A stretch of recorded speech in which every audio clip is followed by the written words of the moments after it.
So IT course నేర్చుకొని job తెచ్చుకోవాలని చాలామంది ప్లాన్లో ఉంటారు. And A IT course present కానీ అండ్ ఫ్యూచర్లో కానీ మంచి ఫీచర్ అండ్ మంచి కెరీర్ గ్రోత్ ఉండేది అండ్ మంచి ప్యాకేజ్ ఉండేది, మంచి జాబ్ ఆపర్చునిటీస్ ఉండేది. చాలామంది ఇలాంటి ఐటీ కోర్స్ నేర్చుకుందని వాళ్ళు స్టార్ట్ చేస్తారు వాళ్ళ కెరీర్ని. బట్ ఎవరు కూడా జాబ్స్ లేని వాటిని నేర్చుకోవడానికి ఎవరు ఇంట్రెస్ట్ చూపించరు. బట్ సరైన రోడ్ మ్యాప్, సరైన పాత్ తెలియక ఏమంటే కోర్సులు నేర్చుకుంటుంటారు అండ్ వాటిలోనే కంటిన్యూ చేస్తుంటారు. కొంతమంది వర్కింగ్ ప్రొఫెషనల్స్ కూడా ఏవైతే ఓల్డ్ టెక్నాలజీ నేర్చుకొని గత ఒక 5 years 6 years నుంచి వర్క్ చేసేవాళ్ళు, 10 years నుంచి వర్క్ చేసేవాళ్ళు కూడా అప్గ్రేడ్ కాకుండా ఆ ఓల్డ్ టెక్నాలజీ మీదే వర్క్ చేస్తూ ఉంటారు వాళ్ళు.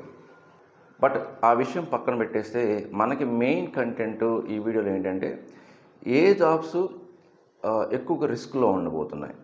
ఓకే, సో వీటిలో కూడా హై రిస్క్, మీడియం అండ్ లో లెవెల్ రిస్క్ అని ఒక 3 categories ఉంటాయి.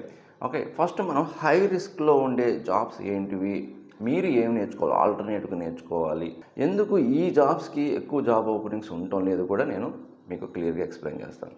ఓకే, సో మీరు కానీ మన ఛానల్ ఫస్ట్ టైం విజిట్ చేస్తే సబ్స్క్రైబ్ చేసుకోండి. ఇలాంటి మరిన్ని టెక్నికల్ వీడియోస్ని మీకు డైలీ అప్లోడ్ చేస్తుంటాను.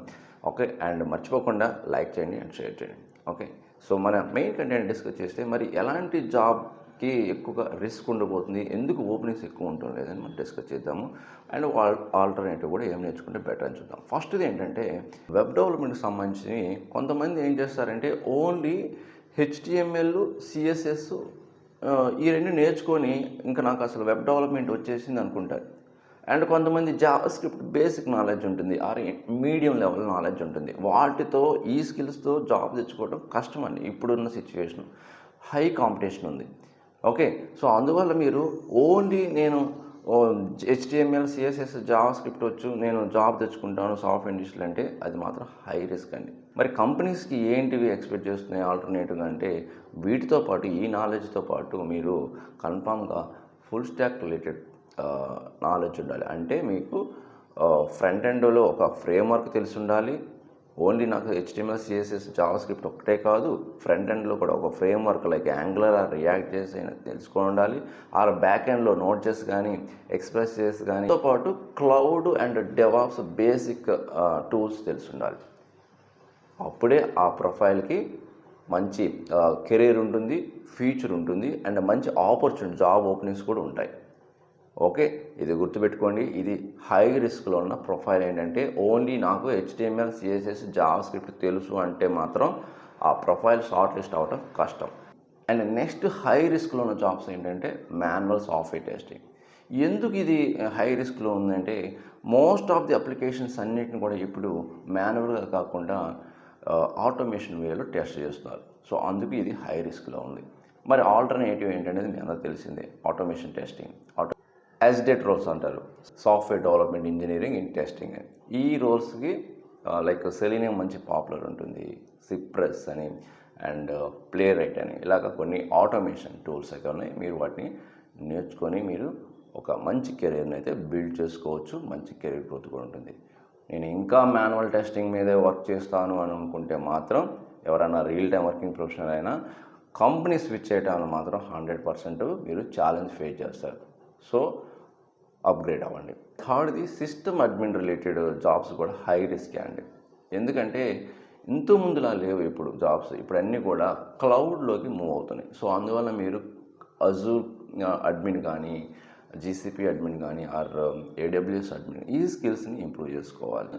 అందుకే ఎవరైనా సరే ఈ ట్రెడిషనల్ సిస్టమ్ అడ్మిన్ జాబ్స్ చేసేవాళ్ళు మీరు లైక్ క్లౌడ్ ఇన్ఫ్రాస్ట్రక్చర్ రిలేటెడ్వి and cloud related skills improve చేసుకోవడం అండ్ SRE అంటారు, సైట్ రిలయబిలిటీ ఇంజనీరింగ్. సో ఈ స్కిల్స్ని మీరు అప్గ్రేడ్ అవ్వండి అండ్ మంచి ఫ్యూచర్ ఉంటుంది. ఎవరైనా సరే ఇంకా సిస్టమ్ అడ్మిన్ రిలేటెడ్ వర్క్ చేస్తుంటే ట్రెడిషనల్ సిస్టమ్ అడ్మిన్ మీరు వీటిలోకి మూవ్ అవ్వచ్చు.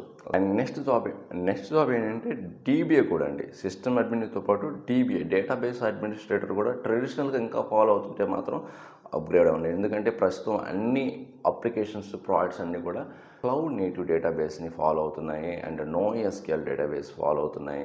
సో అండ్ AWS RDC అంటారు. ఓకే, సో ఇలాగా most of the organisations or companies or they are following the latest cloud related technologies. So అందుకే మీరు traditional database administrator skills work చేస్తుంటే ఆ స్కిల్స్తో పాటు మీరు ఈ క్లౌడ్ రిలేటెడ్ డేటాబేస్ నాలెడ్జ్ని ఇంప్రూవ్ చేసుకుని అప్గ్రేడ్ చేసుకుని అప్పుడే మీకు మంచి ఫీచర్ ఉంటుంది, మంచి ప్యాకేజ్ కూడా వస్తుంది. నెక్స్ట్ది ఏంటంటే ఐటీ సపోర్ట్ జాబ్స్ అని ఉంటాయి. ఓకే, ఇవి కూడా హై రిస్క్లో ఉన్నాయండి. ఎందుకంటే అవన్నీ కూడా ఇప్పుడు ప్రజెంట్ ఈ కోపైలట్ అని సమ్ అదర్ చాట్ బాట్ అని ఓకే వీటిని యూజ్ చేసి ఆటోమేషన్ చేసేస్తున్నారు. మ్యాక్సిమం ఇవి కూడా హై రిస్క్లు ఉన్నాయి. సో అందువల్ల మీరేం చేస్తారంటే సర్వీస్ నౌ కానీ ఐటీఎల్ కానీ okay or infrastructure cloud infrastructure related jobs. So any job మీకు ఏదైతే షూట్ అవుతుందో, ఏదైతే నేచురల్ స్కిల్స్ మీకు ఉంటాయో వాటికి తగ్గట్టు మీరు చూస్ చేసుకోండి అండ్ మంచి కెరీర్ని బిల్డ్ చేసుకోండి ఫ్యూచర్ పర్పస్ కోసం. ఓకే, సో ఈ ఐటీ కోర్సెస్ కాకుండా ఈ ఐటీ స్కిల్స్ కాకుండా ఇంకా చాలా జాబ్స్ ఉన్నాయి, హై రిస్క్లు ఉన్నాయి. సో అవి మనం 1 by 1 ఫ్యూచర్ వీడియోస్లో అప్లోడ్ చేద్దాం. ఓకే, సో మీకు ఇంకా ఏదైనా డౌట్ అంటే కామెంట్ రూపంలో తెలియజేయండి. ఆర్ ఏదైనా నాతో పర్సనల్గా డీటెయిల్స్గా మాట్లాడుకుంటే స్లాట్ బుక్ చేసుకోండి. luckyhightout.com వెబ్సైట్లో ఉంటుంది, కెరీర్ గైడెన్స్ ఆప్షన్ ఉంటుంది. స్లాట్ బుక్ చేసుకోండి, మీ డౌట్స్ అన్నీ కూడా క్లియర్ చేస్తాం. ఓకే, సో కంటెంట్ ఇస్తే లైక్ చేయండి అండ్ మీ ఫ్రెండ్స్ కూడా షేర్ చేయండి. ఇంకొక మంచి యూస్ఫుల్ కంటెంట్ మళ్ళీ కలుద్దాం. Thank you very much.